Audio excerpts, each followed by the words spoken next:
Diqqat, O'zbekiston fuqarolariga shoshilinch xabar. Endi bunday fuqarolarga O'zbekistonda biometrik pasport berilmaydi.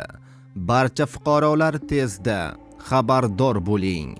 Assalomu alaykum, hurmatli tomoshabinlar, tezkor yangiliklardan birinchilardan bo'lib xabardor bo'lishni istasangiz, videorolik ostiga like tugmachasini bosib qo'yishni unutmang.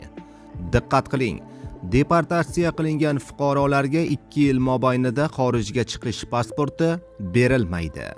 Hukumat qaroriga ko'ra 1-sentyabrdan boshlab Migratsiya agentligi tomonidan xorijiy davlatlarning qonunchilik hujjatlarini buzish natijasida deportatsiya qilingan, shuningdek O'zbekistonning xalqaro nufuziga va obro'-e'tiboriga salbiy ta'sir ko'rsatuvchi xatti-harakatlarni sodir etgan fuqarolarga doir ma'lumotlar migratsiya jarayonlariga doir ma'lumotlarning yagona elektron bazasi orqali yuritiladi.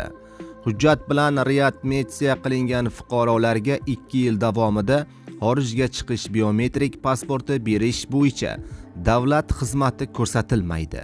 Bunda readmissiya qilingan fuqarolarga chet elga chiqishi uchun biometrik pasport rasmiylashtirib beriladigan istisno holatlar Ichki ishlar vazirligi tomonidan belgilanadi.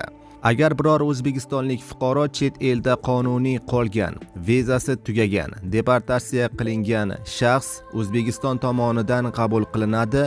Bu jarayon readmissiya deb ataladi, deyiladi xabarda. Videorolikka like bosib, yaqinlarga ham yuborib qo'ying.